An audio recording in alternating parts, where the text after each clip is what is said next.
তৎপরতার সহিত কাজ করেছি।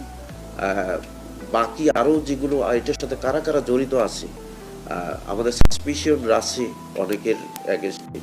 তো এই তো আপনার রিমান্ডে নিয়ে এসে তাদেরকে জিজ্ঞাসাবাদ করলে আমরা মনে করি যে বের হয়ে যাবে যে কারা কারা এটার সাথে আরও কারা কারা জড়িত আছে।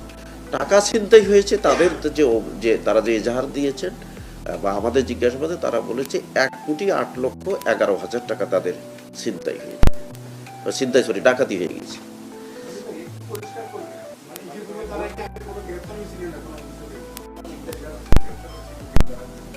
এদের মধ্যে যে যে মূল পরিকল্পনা গোলাম মোস্তফা ওরফে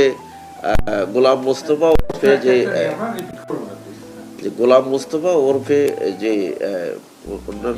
শাহিন, গোলাম মোস্তফা ওরফে শাহিন, তো তার বিরুদ্ধে অনেকগুলো মামলা আছে। তো সে একাধিকবার অ্যারেস্ট হয়েছে।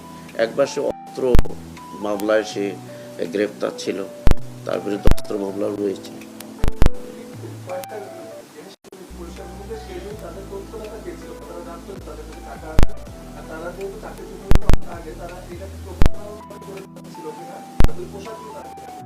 হ্যাঁ, আমরা এখনো ওই যে বলেছি আমি একটু আগেই যে আমরা খুবই নিরলসভাবে কাজ করে স্বল্পতম সময়ের মধ্যে আমরা ডিটেকশনটা করেছি। এটা একটা চাঞ্চল্যকর ডাকাতির ঘটনা।